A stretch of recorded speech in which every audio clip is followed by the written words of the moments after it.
ఏమాట కామాట all 10 ఉమ్మడి జిల్లాల్లో రంగారెడ్డి జిల్లా టాప్లో ఉండదు. ఎందుకంటే ఇక్కడ భూముల వాల్యూ ఎక్కువ, ఎందుకంటే డెవలప్ అయిన ప్రాంతం కాబట్టి ఎక్కువ ఇన్కమ్ వచ్చే జిల్లాల్లో హైదరాబాద్, రంగారెడ్డి ఈ ప్రధానයි. కానీ ఈ రంగారెడ్డి అనగానే మళ్ళీ గచ్చిబౌలి, తెల్లాపూర్ ఈ ఏరియాలు కాదు, ఈ రూరల్ ఏరియాల విషయాన్ని మాత్రం గాలికి వదిలేస్తున్నారు.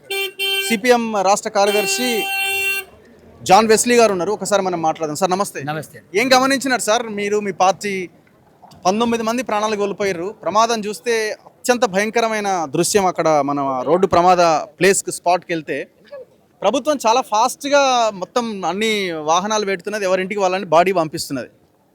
కానీ ఆ రోడ్డు విషయంలో, దానికి సమస్యకి మూలమైన దాని విషయంలో మాత్రం అంత త్వరితగతిన ప్రమాదాలు జరిగినప్పుడు వెంటనే నిర్ణయాలు తీసుకోలేకపోతున్నారు. ఏం చెప్తారు దీని మీద మీరు? 2 రోజుల కిందటనే డీజీపీ గారు వీటి మీద రోడ్డు ప్రమాదాల మీద సమావేశం జరిపి హత్యలు చేసుకుంటున్నటువంటి దానికంటే కూడా ఈ రోడ్డు ప్రమాదాల వల్లనే ఎక్కువ చనిపోతున్నారు అని చెప్పి ఆయన ప్రకటించాడు. వీటిని అరికట్టడానికి అలీవ్ ప్రోగ్రామ్ని కూడా తీసుకుంటున్నామని చెప్పాడు.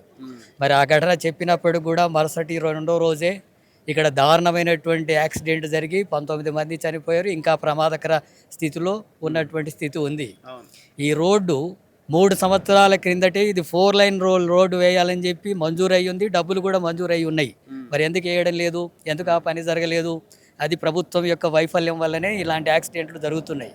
అట్లాగే ఇప్పుడు హెవీ వెహికల్ నడుపుతున్నటువంటి డ్రైవరు, ఆయనకు ఆ లైసెన్స్ ఉందా లేదా అనేటటువంటి విషయాలు లేవు. రెండవది, అంత ఉదయాన్నే ఆ కంకర పోడను నడుపుతున్నటువంటిది అది అనుమతితో జరుగుతుందా, అక్రమంగా జరుగుతుందా? అక్రమంగా కాబట్టి వేగంగా వెళ్ళిపోయి అడ్డొచ్చినటువంటి బస్సును గుద్ది యాక్సిడెంట్ చేశాడనేటటువంటి విషయాలు కూడా తెలుస్తున్నాయి. మరి వాటి మీద కూడా విచారణ జరపాలి కదా. డబ్బులు సంపాదించడానికి కోసం అక్రమ పద్ధతుల్లో ఏవంటే తీసుకొచ్చి ప్రజలు వెళ్ళేటటువంటి వాహనాల మీద యాక్సిడెంట్లు చేసి ప్రాణాలు తీస్తుంటే ప్రభుత్వం ఇదేదో మామూలు యాక్సిడెంట్ లాగా చెప్తే ఎట్లా? ఇది మామూలు యాక్సిడెంట్ కాదు.